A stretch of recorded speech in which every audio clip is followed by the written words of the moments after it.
ಕನ್ನಡ ವ್ಯಾಕರಣದಲ್ಲಿನ ಮುಖ್ಯ ಸಂಧಿಗಳು 3: ಲೋಪಸಂಧಿ, ಆಗಮಸಂಧಿ, ಆದೇಶ ಸಂಧಿ. ಲೋಪಸಂಧಿ: ಎರಡು ಸ್ವರಗಳು ಒಂದನ್ನೊಂದು ಕೂಡಿದಾಗ ಮೊದಲನೆಯ ಸ್ವರವು ಲೋಪ ಆಗುತ್ತದೆ. ಅದರಿಂದಲೇ ಇಂತಹ ಸಂಧಿಯನ್ನು ಲೋಪಸಂಧಿ ಎನ್ನುವರು. ಎಕ್ಸಾಂಪಲ್: ನೋಡುತ್ತಾ ಪ್ಲಸ್ ಇರು, ನೋಡುತ್ತಿರು. ಮಹಾ ಪ್ಲಸ್ ಈಶ, ಮಹೇಶ. ಹೋಗು ಪ್ಲಸ್ ಎಂದ, ಹೋಗೆಂದ. 1+2 ಒಂದೆರಡು.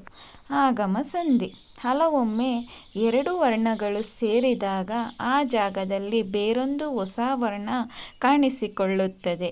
ಇದನ್ನೇ ಆಗಮ ಸಂಧಿ ಎನ್ನಲಾಗುವುದು. ಇಲ್ಲಿದೆ 2 ವಿಧ: ಯಕಾರಾಗಮ ಸಂಧಿ, ವಕಾರಾಗಮ ಸಂಧಿ.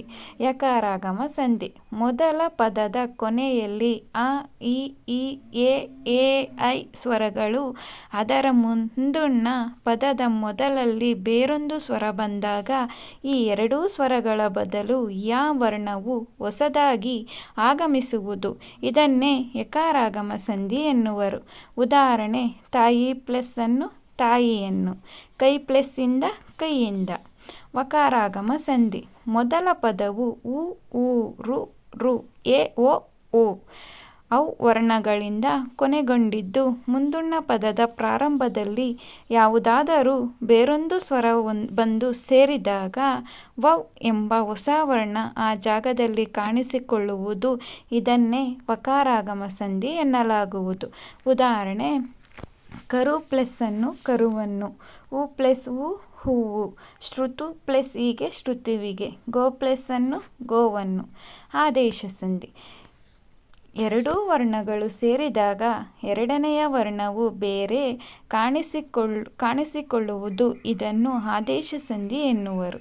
ಎರಡನೆಯ ಪದದ ಮೊದಲು ವರ್ಣವು ಕ, ಜ, ಟ, ತ, ಪ ಆಗಿದ್ದರೆ ಗ, ಜ, ಡ, ದ, ಬ ಆಗಿ ಪರಿವರ್ತನೆ ಕಾಣುವುದು.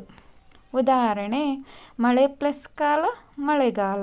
ಬೆಟ್ಟ ಪ್ಲಸ್ ತಾವರೆ, ಬೆಟ್ಟದಾವರೆ. ಪೂ ಪ್ಲಸ್ ಪುಟ್ಟಿ, ಪೂಬುಟ್ಟಿ. ಕಣ್ ಪ್ಲಸ್ ಪನಿ, ಕಂಬನಿ. ಕೆಲವೊಮ್ಮೆ ಪದದ ಕೊನೆಯಲ್ಲಿ ಬರುವ ಓಗೆ ಬದಲಾಗಿ ಬೌಗೆ ವರ್ಣವು ಬದಲಾಗಿ ಯ ಬರುವುದು ಉಂಟು. ಉದಾಹರಣೆ: ನೋ ಪ್ಲಸ್ ಆವು, ನೋಯು. ಹೀಗೆ ಪದದಲ್ಲಿ ಕೊನೆಯಲ್ಲಿ ಆ ಬಂದಿದ್ದಾಗ ವೌ ಬೇರೊಂದು ವರ್ಣವು ಬರುವುದುಂಟು.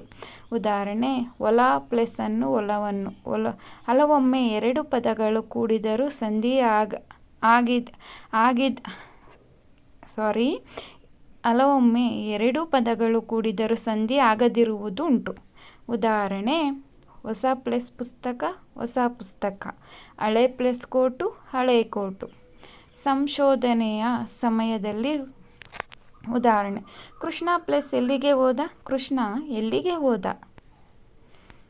ಆಶ್ಚರ್ಯ ಸೂಚಿಸುವಾಗ ಉದಾಹರಣೆ: ಅಬ್ಬಾ ಪ್ಲಸ್ ಎಂಥ ಭಯಂಕರ ಹಾವು, ಅಬ್ಬಾ ಎಂಥ ಭಯಂಕರ ಹಾವು. ಥರ್ಡ್ ಒನ್: ದುಃಖವನ್ನು ಸೂಚಿಸುವಾಗ ಉದಾಹರಣೆ: ಅಯ್ಯೋ ಪ್ಲಸ್ ಮಗು ಬಾವಿಗೆ ಬಿತ್ತು ಅಯ್ಯೋ ಮಗು ಬಾವಿಗೆ ಬಿತ್ತು. ನಾಲ್ಕನೇದು: ಪದಗಳ ದ್ವಿರುಕ್ತಿಯ ಸಮಯದಲ್ಲಿ. ಪಟ ಪಟ ಎಂದಿತು, ಪಟ ಪಟ ಪ್ಲಸ್ ಎಂದಿತು, ಪಟ ಪಟ ಎಂದಿತು. ಚಟ ಚಟ ಪ್ಲಸ್ ಉರಿಯಿತು, ಚಟ ಚಟ ಉರಿಯಿತು. ಸಂಸ್ಕೃತಿ ಸಂಧಿಗಳು.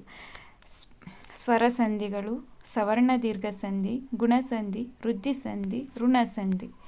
ವ್ಯಂಜನಗಳು ಸಂಧಿಗಳು: ಜ್ವಸ್ಥ ಸಂಧಿ, ಶುತ್ವ ಸಂಧಿ, ಅನುನಾಸಿಕ ಸಂಧಿ. ಸಂಸ್ಕೃತಿ ಸಂಧಿಗಳಲ್ಲಿ ಮುಖ್ಯವಾಗಿ 2 ಭೇದಗಳು: ಸ್ವರಸಂಧಿ, ವ್ಯಂಜನ ಸಂಧಿ.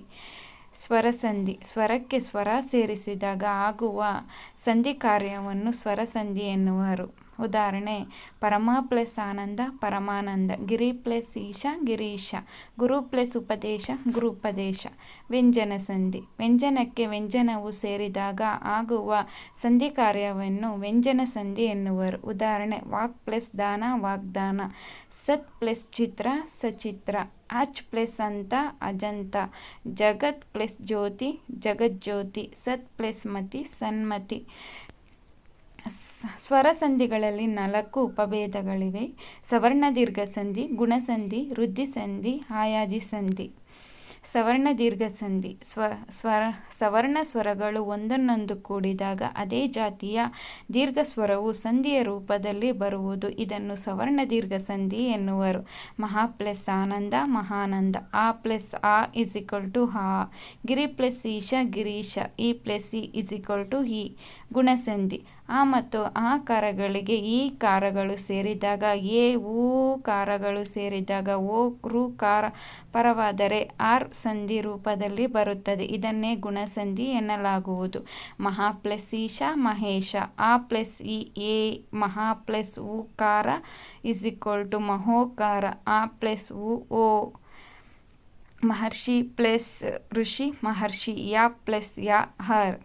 ಎಂಡ್ ಸಂಧಿ. ಈ ಮತ್ತು ಈ ಉ ಮತ್ತು ರು ಕಾರಗಳಿಗೆ ಸವರ್ಣವಲ್ಲದ ಸ್ವರ ಪರವಾದರೆ ಈ ಮತ್ತು ಈ ಕಾರಗಳಿಗೆ ಯ ಕಾರವು, ಉ ಮತ್ತು ಉ ಕಾರಗಳಿಗೆ ವೌ ಕಾರವು ಸಂಧಿ ರೂಪದಲ್ಲಿ ಬರುತ್ತದೆ. ಇದನ್ನೇ ಎಂಡ್ ಸಂಧಿ ಎನ್ನಲಾಗುವುದು. ಉದಾಹರಣೆ: ಅತಿ ಪ್ಲಸ್ ಆಸೆ ಅತಿ ಆಸೆ. ಇಲ್ಲಿ ಈ ಪ್ಲಸ್ ಆಹ್ ಯಾ. ಅತಿ ಪ್ಲಸ್ ಉಷ್ಣ ಅತ್ಯುಷ್ಣ. ಈ ಪ್ಲಸ್ ಉ ಯಾ. ಅತಿ ಪ್ಲಸ್ ಅಂತ ಅತ್ಯಂತ. ಈ ಪ್ಲಸ್ ಯಾ. ವೃದ್ಧಿ ಸಂಧಿ. ಆ ಮತ್ತು ಆ ಕಾರದ ಪದಗಳಿಗೆ ಎ ಮತ್ತು ಐ ಕಾರದ ಪದಗಳು ಪರವಾದಾಗ ಐ ಹಾಗೂ ಓ ಔ ಕಾರದ ಪದಗಳು ಪರವಾದಾಗ ಔ ಸಂಧಿ ರೂಪದಲ್ಲಿ ಬರುವುದನ್ನು ವೃದ್ಧಿ ಸಂಧಿ ಎನ್ನುವರು. ಉದಾಹರಣೆ: ಏಕ ಪ್ಲಸ್ ಏಕ ಏಕೈಕ. ಮಹಾ ಪ್ಲಸ್ ಔದಾರ್ಯ ಮಹೋದೌರ್ಯ. ಭಾವ ಪ್ಲಸ್ ಐಕ್ಯ ಭಾವೈಕ್ಯ. ಸಂಸ್ಕೃತಿ ವ್ಯಂಜನಗಳು. ಇಷ್ಟು ನೋಡಿದ್ರಲ್ಲ ಫ್ರೆಂಡ್ಸ್, ನಿಮಗೆ ಈ ವಿಡಿಯೋ ಇಷ್ಟ ಆಗಿದ್ರೆ ಲೈಕ್ ಮಾಡಿ, ಶೇರ್ ಮಾಡಿ, ಹಾಗೆ ಸಬ್ಸ್ಕ್ರೈಬ್ ಮಾಡಿ ಅಂತ ಹೇಳ್ತಾ ನನ್ನ ಎಲ್ಲ ವ್ಯೂವರ್ಸ್ಗೂ ಥ್ಯಾಂಕ್ ಯು ಸೋ ಮಚ್.